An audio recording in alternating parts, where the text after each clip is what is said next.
the level of imitation which is allowed or which is prohibited and which is haram with non-Muslims. And in particular, we were analyzing the hadith of Sunan Abu Dawood and Sunan Tirmidhi, where the Prophet ﷺ said, "Man tashabbaha biqawmin fahuwa minhum," that whoever imitates a group of people, whoever resembles a group of people, then they will be from them. Now, from last week's lesson, there is a masla which I forgot to mention. So before I go any further, we'll start today's lesson by looking at that particular masala. Now, those brothers who were here last week will know that one of the maslas which I kind of elaborated on last week was that things which are haram and unlawful for Muslims, then it is also haram and unlawful for Muslims to sell it to non-Muslims. It is also haram and unlawful for Muslims to give it to non-Muslims as a gift or as a wasiyah or anything like that. It is also haram for Muslims to give that to non-Muslims. So I gave the example like alcohol, strictly prohibited in Islam. So if a Muslim has some alcohol, then it is haram for a Muslim to sell alcohol to non-Muslims. It is haram for Muslims to give alcohol as a gift to a non-Muslim. Similarly, if a Muslim has some unlawful meat on him, or there's some meat which hasn't been Islamically or ritually slaughtered, then it is haram for Muslims to give that to non-Muslims. Sometimes in some biscuits or jellies or some cakes, you see that there may be some gelatin ingredients. So again, it is haram and unlawful for Muslims to give that to non-Muslims. You can't say, oh, just because he's a non-Muslim, he's a kafir, we just give it to him. Because what is haram for Muslims, it is also haram for Muslims to give that even to non-Muslims. Now, under that particular topic, there was a masla which I forgot to elaborate on. And that is that unlawful meat, which is haram for Muslims to consume, it is also haram to give unlawful meat to a cat or to a pet or to an animal or anything like that. Now, keeping that usul and principle in mind, if somebody has a pet cat, and obviously to keep a pet cat, there's nothing wrong with it, but if a person has a pet cat, then it is unlawful and impermissible for him to feed haram and unlawful to the animal. So all these like whiskers and all these other kind of cat food and so on, if you look at the ingredients, they will say that these cat foods, they have gelatin in, they have other kind of haram things and so on. So things which are haram for Muslims, obviously a Muslim won't eat that cat food. Obviously he's not going to eat it because obviously there's gelatin there. So things which are haram for him, it is also haram for him to feed to his animal, to feed to his cat, to feed to his cow or sheep or whatever he has. It is haram for him to give that to the animal. So the masla we can understand is that things which are haram for him to consume, it is also haram for him to give to animals, to a pet cat and so on. So you've got two alternatives in that situation. If you have a pet cat, there are two alternatives. Either number one, giving a vegetarian alternative, instead of like giving him meat and so on, try to look for a vegetarian kind of food, vegetarian recipe or something like that, so you can give to your pet cat. And the second thing you can do is whatever food you prepare at home, the meat you prepare at home, then from that, give a portion of that to the cat. Then these are the two alternatives you have available to feed a cat, but at no situations or no scenarios it is permissible for you to give your pet cat or an animal which you have in your care anything which is haram and unlawful. Now, moving along further, obviously one of the topics which I looked at last week was regarding imitation with non-Muslims. And I quoted Tafseer Tirmidhi, which is written by Mufti Taqi Usmani, which is a commentary of Sunan Tirmidhi, and he elaborated that what is meant by imitation and so on. And then after that particular hadith and after the explanation of that particular hadith, Mufti Taqi Usmani, he goes on to mention some principles which will determine whether a particular dress is permissible or is lawful for a Muslim to wear or not. Now altogether there are four principles, four usul. The first principle we looked at last week, and that is that the dress or the garment should be such that it covers the satar and the aura of a man and a woman. Now, what is meant by satr and awra? Satr and awra means that part of the body which has to be concealed. Okay, so for example, a man, his satr or his awra is from his belly button up to and including his knee. So it is necessary for a man to cover that part when he's out or whatever. So from this we can understand that it is impermissible for a man to wear shorts or boxers, football shorts, and then go outside, go and play football. Why? Because the portion which is above his knee, that is exposed, and the masla and the ruling is that for a man, portion from his belly button up to and including his knees has to be covered. And the satr and the awra for a woman is her whole body. From top to bottom, her whole body has to be covered. And in the Hanafi fiqh, the ruling is that the whole body has to be covered besides her face, her palms, and her feet. That her whole body has to be covered besides her face, her palms, and her feet. And from this we went on to elaborate the ruling of hijab. And I mentioned last week, and obviously when we look at the relevant verses from Surah An-Nur and Surah Al-Ahzab, we will touch on it in more detail. But I mentioned that hijab is there to protect the woman. Hijab is there to protect the dignity and the honor of the woman. That a woman should be free from any danger. That a woman, when she walks down the street or when she walks down the road, no man, no one should be looking at her in an evil way. And no one should look at her, no one should lift their eyes to her. And the reason why we have hijab, or the reason why we enforce or why we tell women to cover themselves, is to protect their modesty and to protect their honor and dignity. Obviously, when we look at the particular verse, we will go into more detail, but that is like the main reason why we have hijab and why we make it necessary for women to wear hijab. Now, in today's lesson, I'm going to first of all mention the level or degrees of hijab. Because obviously hijab means to cover the whole body besides the face, the palms, and the feet. However, there are some situations where the woman has to cover everything of her body, including her face. There are some situations, like for example, when she's in front of her husband, then it's not necessary for her to complete all her body. Or for example, when she's in front of her brother or her father or anything like that, then it's not necessary for her to complete, to conceal her whole body. So there are certain degrees or certain levels of hijab. Now the first level of hijab or the first degree of hijab is hijab in front of strange men, or hijab in front of ghair mahram. Now ghair mahram or strange men basically means those men who are not related to that woman. Okay, means related, like for example, a brother, father, and so on. Those men whom she is allowed to marry, this in Arabic is called ghair mahram. Now the first level of hijab is a woman in front of a strange man. What part of her body has to be covered? Now the ruling is that in front of a strange man, in front of a ghair mahram, it is necessary for a woman to cover her whole body, including her face. Now, a woman has to cover her whole body. She has to cover her whole body from top to bottom. Her palms and her feet, that could be left exposed in the Hanafi fiqh, but it is also compulsory and obligatory for her to cover her face as well. And covering her face, this is called niqab. Now, there are two terms here. One is called hijab and one is called niqab, where people get mixed up with. Many people nowadays, they assume that hijab is basically covering their hair. So what will happen is that they will cover their hair, but then they will wear tight jeans, then the woman will wear tight blouses and tight tops and so on, and they will go out and they think that we're doing hijab. Why? Because we just covered our hair. No. Hijab, according to the terminology of the Quran, according to the terminology of the Sunnah and the Hadith of Rasulullah sallallahu alaihi wasallam, is to cover the whole body. That is hijab. From top to bottom, to cover the whole body, that is called hijab. And niqab is basically to veil the face, to cover the face, that is called niqab.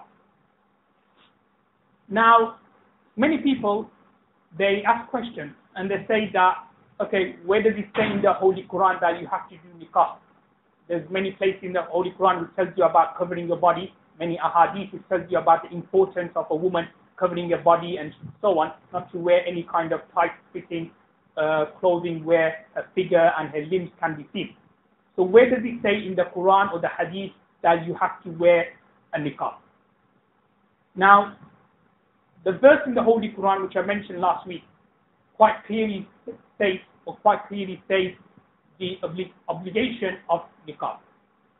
And the verse is of Surah Al-Ahzab, where Allah subhanahu wa ta'ala says, Ya ayyuhan nabiyyu, O Nabi, O Prophet, kulli azwajika, say to your wife, wa banatika, say to your daughters, wa nisa'il mu'mineen, and say to the believing women, yudnina alayhinna min jalabibihim, that they should suspend over themselves the jilbab.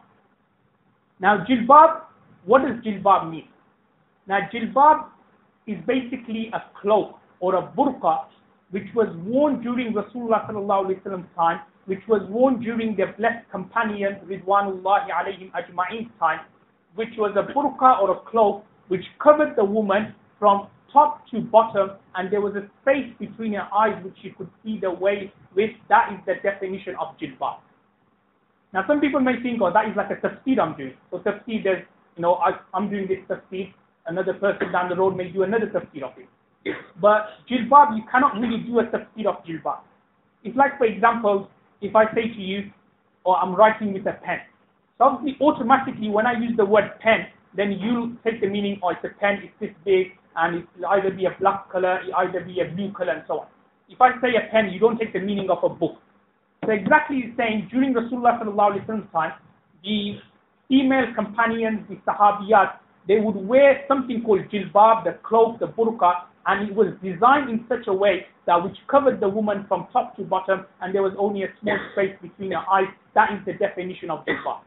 And even if you look in the dictionary, like Mawrid and so on, that they will give you the same definition of jilbab, which covers the whole woman from top to bottom, and there's only a small space between her eyes which she can use to see it. So from this particular verse, we can deduce the obligation of niqab, of a woman covering her face. Now the question arises is that, okay, we've deduced from the verse the obligation of wearing a niqab. Then why is it that in the Hanafi fiqh, in the Hanafi school of thought, why is it that the face is not considered as a cover, as an aura or a satar? It's not considered that limb or that part which you should cover. As I mentioned before, in the Hanafi fiqh, the satar and the aura, i.e. that part of the body which has to be covered for a woman, is her whole body besides her face, her palms and her feet. So if the niqab obligation is proven through the verse, then why is it that in the Hanafi fiqh we don't say that the face is something which you should cover? Now the answer to that is because of a verse in Surah An-Nur, where the verse is where Allah subhanahu wa ta'ala says, وَكُلِّ الْمُؤْمِنَاتِ يَغْضُضْنَ مِنْ أَبْصَارِهِنَّ, that, O Nabi, say to the believing women, يَغْضُضْنَ مِنْ أَبْصَارِهِنَّ, that they should lower their gaze, وَيَحْفَظْنَ فُرُوجَهُنَّ, and that they should protect their modesty, وَلَا يُبْدِينَ زِينَتَهُنَّ, and that they should not show their beauty إِلَّا مَا ظَهَرَ مِنْهَا, besides what appears. Now from besides what appears, that verse إِلَّا مَا ظَهَرَ مِنْهَا, Imam Abu Hanifa rahmatullah alayhi, he reconciled the verse of Surah An-Nur and the verse of Surah Al-Ahzab, and he has said that the whole body of a woman has to be covered besides her face, besides her palm, and besides her feet. So that's why we see in the Hanafi fiqh that the original ruling is that it's not necessary for a woman to cover her face, to cover her palms and her feet because of that particular verse. Now, one of the arts or one of the science of fatwa, or giving rulings and verdicts and fatwas, is that because of time, a lot of rulings change. Many scholars have quite categorically said that it is makruh tahdimi, severely disliked for women to come to the mosque. But nowadays, contemporary scholars have said that it is permissible for women to come to the mosque. Many examples where, due to time, due to the country we're living in, many rulings change. For example, like insurance. As you know, insurance is totally haram, prohibited in Islam. But because we're living in this country and it is the law of the country, then car insurance becomes permissible. So the science of fatwa or giving ruling is that because of time or due to time, fatwas and rulings change. Exactly same thing with the niqab in the Hanafi fiqh. Meaning that originally the fatwa given by Imam Hanifa rahmatullah alayhi was that the whole body of a woman has to be covered besides her face, besides her palm, and besides her feet. However, due to the corrupt nature of society nowadays, the fatwa and the ruling is that it is obligatory and wajib for women when they go outside that they cover their face. And this is quite clearly mentioned in the book which I have in front of me, Raddul Muhtar. And as I mentioned before, Raddul Muhtar is the main book in Hanafi jurisprudence. Now on page 532, volume 9, it quite clearly says, وَأَمَّا فِي زَمَانِنَا فَمُنِعَ مِنَ الشَّابَةِ. Meaning that in this day and age, now Allama ibn Abidin Ashami rahmatullah alayhi wrote this book 200 years ago. So he's talking 200 years ago, that 200 years ago he's saying that, look, nowadays in my zamana, in my time, because there is so much fitna, because of the corrupt nature of the society, فَمُنِعَ مِنَ الشَّابِ, meaning that it is haram and unlawful for a man or for a boy to look at a young woman, meaning that when a woman, when she goes out, she has to cover her face. This is Allama ibn Abidin Ashami rahmatullah alayhi giving this fatwa 200 years ago. When compared to now, 2009 and 200 years ago, I'll say in this day and age, in this time, there is more fitna and the society is more corrupt than 200 years ago. So when Allama ibn Abidin Ashami rahmatullah alayhi 200 years ago is giving a fatwa and he's prohibiting men, young men from looking at young women, so therefore we can deduce that in this day and age, the masla and the ruling and the fatwa is that it is wajib and obligatory that if women, when they go outside, that they cover their faces, and that's the hijab, and that's the first level of hijab and parda in front of strange men. Now the second level of hijab or parda is a woman when she is in privacy or when she is by herself. Now when a woman is by herself, then what part of the body she has to cover? Just for example, a woman is at home in a room, no one there, no one's at home, she's just by herself. Then what part of the body does she have to cover? Is it necessary for her to do full hijab, to do niqab when there's no one there? So what is the ruling with regards to hijab and parda in privacy? Now the masla and the ruling is that when a woman is by herself in a room when there's no one there, then the very, very least she has to cover from her belly button up to and including her knee. Same as a man. That when there's no one there, then the very least, that portion which is between her belly button and up to her knees, that has to be covered. Okay? So even if a woman is at home by herself, Islam doesn't permit her that she can just walk around home naked. Stark naked, it doesn't allow her to like walking around. So even when she's at home, when there's no one there, then the very least she has to cover the portion which is between her belly button and up to and including her knee. So that is the second degree of hijab and parda, and that is when she is by herself. The third degree of parda and hijab is when a woman is in front of her husband. Or for example, when a woman is getting intimate with her husband, then what part of the body she has to cover. Now obviously this masla I'm going to look at in more detail. You've probably seen the posters outside regarding the marriage course, and one of the topics which we are going to look at will be regarding etiquette of intimacy between a husband and a wife. So over there I'll go more into detail and so on. But just for your own benefit, the masla and the ruling is that in principle it is permissible for a husband to see everything of his wife and vice versa. In principle, meaning that the ruling is that the masla is that a husband can see everything of his wife, and similarly a wife can see everything of her husband. However, the adab and the etiquette and modesty is that a husband doesn't look at the private parts of his wife, and similarly the wife doesn't look at the private parts of the husband.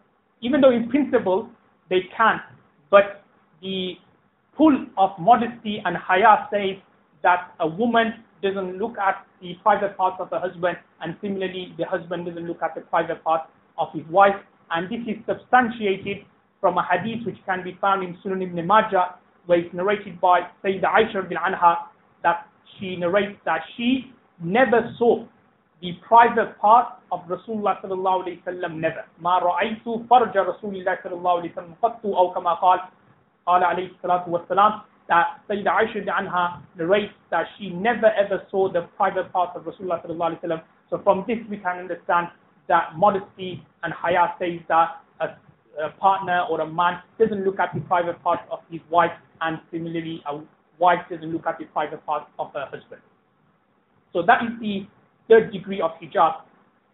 The fourth degree of hijab is a Muslim woman in front of another Muslim woman. That a Muslim woman, when she's in front of another Muslim woman, like a sister or just another Muslim woman, then what part of her body has to be covered? Now the masla and the ruling is that a woman, a Muslim woman in front of another Muslim woman, the very least, again the ruling which I'm giving is the very least. Obviously modesty says that you cover everything, but I'm talking about the very least. That the very least which has to be covered is from a navel, is from a belly button, up to and including her knee. So when a Muslim woman is in front of another Muslim woman, then the very least, the portion between her belly button up to and including her knees has to be covered. Obviously modesty and haya says that obviously she has to cover everything, and generally speaking a woman will cover everything. But a time of zurura, a time of necessity, like for example just say they happen to be somewhere and so on, then in that situation the very least which has to be covered in front of another Muslim woman is from her belly button up to and including her knee. So that is the fourth degree or fourth level of hijab. The fifth degree and the fifth level of hijab is hijab and parda with her brother or with her father, those whom she is not allowed to marry. So a Muslim woman in front of her father or a Muslim woman in front of her brother, then what parts of her body has to be covered? Now the ruling and the masla in the Hanafi fiqh is from her neck, or just say from her neck around here, from there up to and including her knee, that has to be covered in front of your brother and in front of your father. So a Muslim woman, when she's in front of her brother or when she's in front of her father, then basically from her neck or from her shoulder, from here, up to and including her knees has to be covered. So from this we can understand that a Muslim woman in front of her brother, she can go in front of him without the headscarf on, or she can go in front of him and if the bottom part of her leg is exposed, then there's nothing wrong with it. So the masla in front of your, for a Muslim woman in front of her brother or in front of her father is the whole body, the back, up to and including the knees, that has to be covered. So these are the 5 level or 5 degree of hijab. Just a couple of other masail which are linked with the 5 levels and degree of hijab. And that is, first masla is regarding in the shower. That if a Muslim woman is in the shower, or whether it's a man, even a Muslim man is in the shower, then what part of the body has to be covered? Now the masla and the ruling is that it is mustahab that even in the shower, a man covers his sutter, meaning that from his belly button up to and including his knees, that has to be covered whilst having a shower. So the same ruling which you have for a sutter and an awra, same ruling applies when you are having a shower. That the mustahab and desirable is that you cover from the belly button up to and including your knee. And that's why you see like many people from Bangladesh and so on, when they go for a shower, they will wear a lungi and go. Okay, so the reason why is that the lungi that covers from the belly button and up to your knee. So this is like the mustahab, and the very least is to cover your private part. So it's desirable to cover from your belly button up to and including your knees whilst having the shower. But if that is not possible, then the very, very least is to cover your private part. The very, very least is to wear your underpants or wear your boxers and then go and have a shower. Okay, that is the very, very least. Okay, obviously mustahab and desirable is to cover from your belly button up to your knees. But if that is not possible, you don't have a lungi, say for example, or whatever, then in that situation, the very least is that you cover your private part. You wear some shorts or you wear boxers or anything, and then have a shower. Same ruling for a woman as well, that again it's recommended and mustahab that when a woman is having a shower, then she covers her whole body. That she wears, I don't know, she could find some kind of nightie or something like that, where she can cover her whole body, and which doesn't get badly soaked or anything, then it is permissible for her to wear that. That is the recommended for a woman. But again, if that is not possible, then the very least is that she has to cover her private parts, so she wears pants or she wears a bra or something, and then she'll go for a shower. So that is the ruling with regards to having a shower and what part of the body has to be covered. And the next masla is regarding hijab and parda in front of in-laws. That a brother in front of his sister-in-law, so the sister-in-law, what part of the body has to be covered in front of her brother-in-law or in front of her other in-laws, then what is the degree of hijab and parda in that situation? Now the masla and the ruling is that your in-laws, they are considered as a strange man. A woman, a Muslim woman, if she's living with her brother-in-law and so on, so the brother-in-law, they are considered as mahram, they are considered as strange men. And this is substantiated from a hadith of Sahih al-Bukhari and Sahih al-Muslim, narrated by Uqba bin Amir anhu, that Rasulullah sallallahu alaihi wasallam said, beware of non-mahram women, that beware of ghair mahram women, meaning that beware of strange women. So the narrator of the hadith, Uqba bin Amir anhu, asked the Prophet of Allah sallallahu alaihi wasallam, that what about in-laws? Ara'ayt al-hamwa, that what about in-laws? So Rasulullah sallallahu alaihi wasallam replied by saying, al-hamwu al-maut, that your in-laws are maut, are death. Meaning that when a brother-in-law, sister-in-law, when they are living in the same house, living underneath the same roof, then a woman tends to be more relaxed with her parda, with her hijab. And everybody thinks that, or just because she's my sister-in-law, nothing naughty or nothing bad going to happen. So you hear many stories where a sister-in-law, brother-in-law, something bad happens, and they run off together, leaving so much destruction behind. So this happens, and the reason why is that there isn't adequate hijab and parda facility. So the ruling, strictly speaking, is that a woman, a sister-in-law, in front of her brother-in-law, she has to cover everything, and obviously because of the corrupt nature of society, she will even have to do the niqab as well. However, Mufti Taqi Usmani has given a fatwa regarding this, and he has said that in this day and age, meaning that people, in particular people who are living in Western countries and in England, where the sister-in-law and brother-in-laws, they tend to live together, meaning like the eldest son will get married, his wife will live in the same house as the other brother-in-laws and so on. So obviously it's going to be a bit difficult for a woman to stay in that house and 24/7 having the niqab on. So therefore Mufti Taqi Usmani has given a fatwa, and he has said that as long as the woman, she covers the other body parts properly, if she doesn't do the niqab, but she covers the other body parts properly, that she wears thick clothing, the other body parts can't be seen, and on top of that, she doesn't interact or she doesn't chat freely with her brother-in-laws, and nor is there a khalwat, nor is there a situation where the brother-in-law and sister-in-law are alone together in a room. Like for example, they may be together in a room, but if there's other people there, that would be okay. But just say for example in the kitchen or in the front room, there shouldn't be a situation where the brother-in-law and sister-in-law are together. And the reason why is because of a hadith of Sunan al-Tirmidhi where the Prophet of Allah sallallahu alaihi wasallam said that لا يخلون رجل بامرأة إلا كان ومعها ثالثها الشيطان, that a man shouldn't be alone together with a woman. Why? Because the third person present there will be shaitan, i.e. he will try to instigate something bad between the man and the woman. So the conclusion of Mufti Taqi Usmani's fatwa is that in a situation like we have nowadays where brother-in-laws, sister-in-laws, because of the time, because of the country we're living in, they live together underneath the one roof in the same house.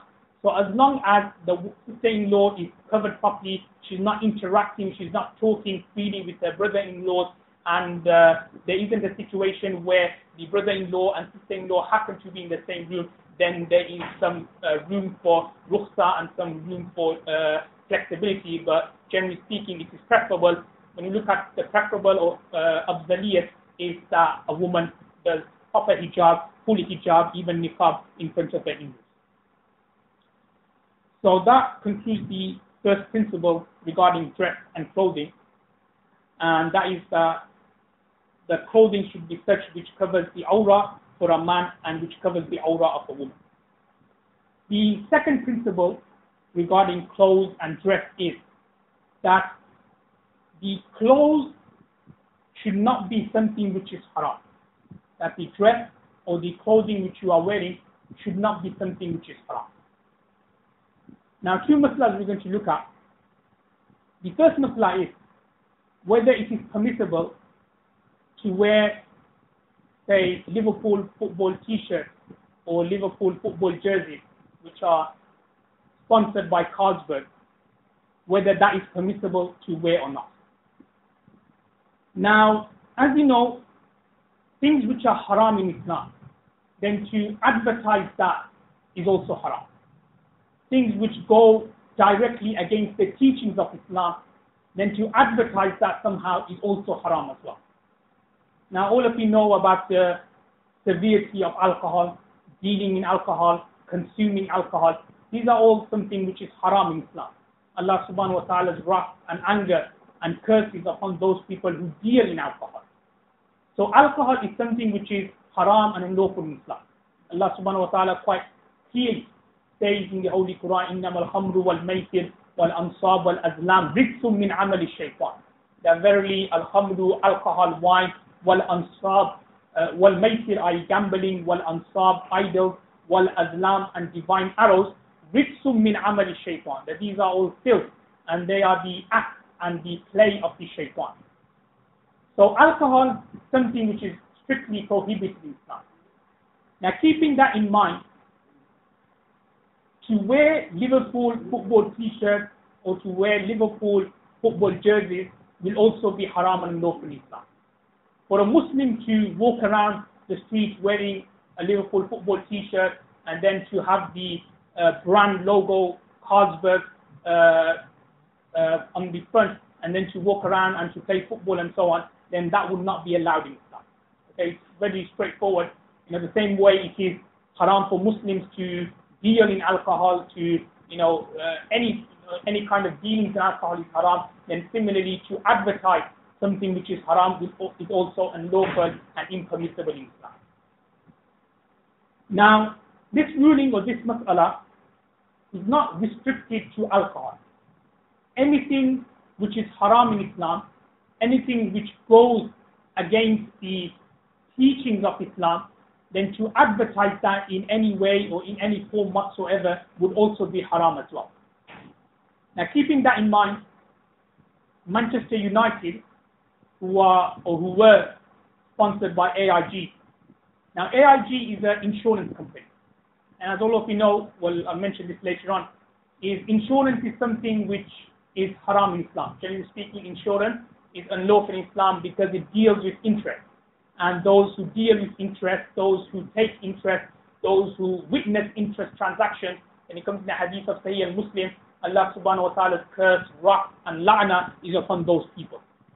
So therefore, to wear like those football t-shirts, which is sponsored by banks, which is sponsored by insurance companies, that would also be haram and that would also be unlawful as well. So last year there were sponsored by AIG, which is the insurance company, and this year they are sponsored by AON, which is again is another insurance company. So the ruling will still remain the same. That is, last year was haram, this year will also be haram as well. Okay, and also again things such as gambling, that is also haram in Islam. You know, gambling, as I quoted the verse from Surah Al-Ma'idah, where Allah subhanahu wa ta'ala described alcohol and gambling as rijsum min amali shaytan, that they are filth, they are the acts of the devil and so on. So therefore to wear those football t-shirts or jerseys which are sponsored by gambling company, that would also be haram and lawful as well. And Real Madrid were sponsored by Bwin. So Bwin is an online gambling company. AC Milan, they are sponsored by the same company as well. So again, those teams which are sponsored by unlawful haram companies, then obviously it's not permissible to wear those kind of football t-shirts and football jerseys. So that is the ruling with regards to wearing something haram. That's something which is haram against the divine teachings of Islam, then it is also haram for Muslims to wear it as well.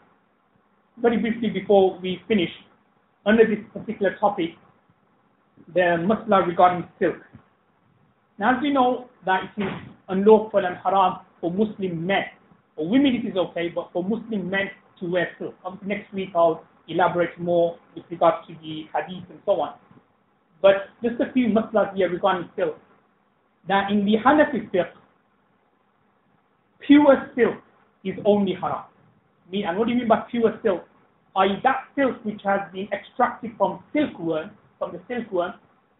the clothes which are made from there, it is haram and unlawful for Muslim men to wear that. Okay? However, if it is manufactured silk, not the one extracted from silkworm, but something which is manufactured silk, then in the Hanafi fiqh, manufactured silk is permissible. So what is haram with regards to silk, it is the pure silk.